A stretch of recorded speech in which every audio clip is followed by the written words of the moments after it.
সর্বনাশানা বিষে পড়বি হলে স্থূল মানুষ, সর্বনাশানা বিষে পড়বি হলে স্থূল।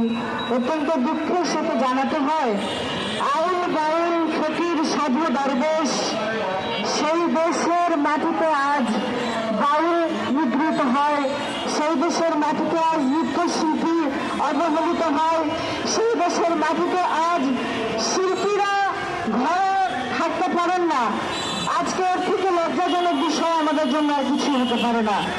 ৩০ লক্ষ শহীদের রক্তের বিনিময়ে অর্জিত যে স্বাধীনতা, সেই স্বাধীনতা একটি অসাম্প্রদায়িক বাংলাদেশের স্বাধীনতা, সেই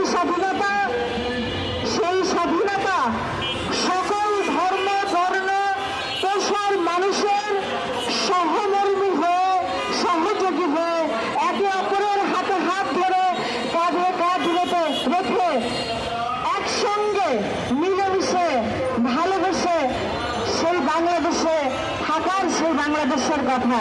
কিন্তু আজকে সেই বাংলাদেশ খন্ড খন্ড বিচ্ছিন্ন হয়ে যাচ্ছে। সেইটার কি কারণ আপনারা সকলেই জানেন। এক একটি মানুষের এক একটি মতামত থাকতেই পারে, কারো মত থাকতে পারে, কারো লালসা থাকতে পারে, কারো আকাঙ্ক্ষা থাকতে পারে, কারো একটি বিশেষ ইচ্ছা থাকতে পারে। কিন্তু আপনি আপনার ইচ্ছাটিকে অপরের উপরে চাপিয়ে দেওয়ার চেষ্টা করবেন না।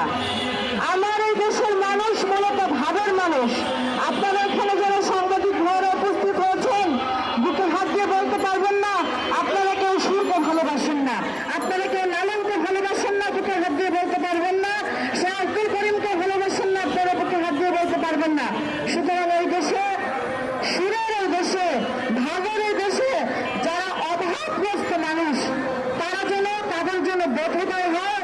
এবং সরকারের দৃষ্টি আকর্ষণ করছি, সরকার যদি প্রথম হস্ত দমন করে তাহলে আজকে এই সাহস তারা কোথায় পায়। এই বলে আমি আমার বক্তব্য শেষ করছি। ধন্যবাদ।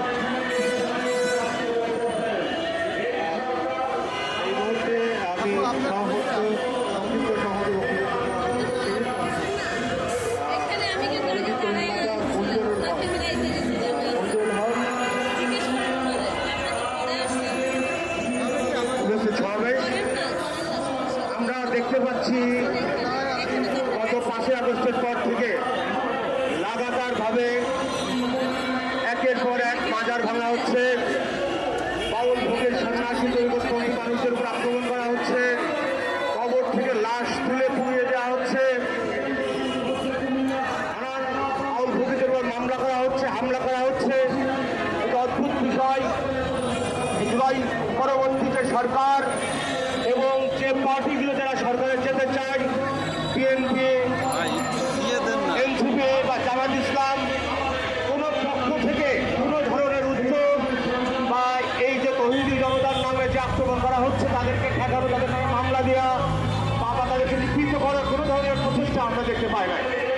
তারই ধারাবাহিকতায় মানিকগঞ্জে মহারাজ আবুল সরকারের গ্রেপ্তারের প্রতিবাদে যখন সমাবেশ হচ্ছিল, সেই সমাবেশের উপরে রকমের আক্রমণ করা হয়েছে। এই জুলাই অভ্যুত্থান যে ফ্যাসিজমের বিরুদ্ধে গঠিত হয়েছিল, এই সকল আচরণ আবার সেই ফাঁসিবাদকে আমাদের স্মরণ করিয়ে দেয়। এটাকে ফাঁসিবাদ বলা হয়, যে নিজের মতকে অপরের উপর জোর করে চাপিয়ে দেওয়ার যে প্রবণতা। একের পর এখন যখন ঘটনা ঘটছে, এখানে বারবার প্রতিবাদ সমাবেশ হচ্ছে, আন্দোলন হচ্ছে, কিন্তু তার কোনো প্রতিকার হচ্ছে না। এই প্রেক্ষিতে দাঁড়িয়ে আমি বলতে চাই, বাংলাদেশের সকল বাউল ভোগের সাধু সন্ন্যাসী, সকল তরিকতপন্থী মানুষদেরকে আহ্বান করতে চাই, আপনারা যতদিন না পর্যন্ত রাজনৈতিকভাবে সংগঠিত না হচ্ছেন, ততদিন আপনাদের এই রকম ঘটনা থেকে পরিত্রাণের উপায় নাই। আপনারা যদি মনে করেন যে আওয়ামী লীগ, বিএনপি, জাতীয় পার্টি, জামাত বা এনসিপির মতো রাজনৈতিক দল, তাদের উদ্দেশ্য থাকে রাষ্ট্র ক্ষমতা দখল করার, রাষ্ট্রীয় সম্পদ লুটপাট করার, তারা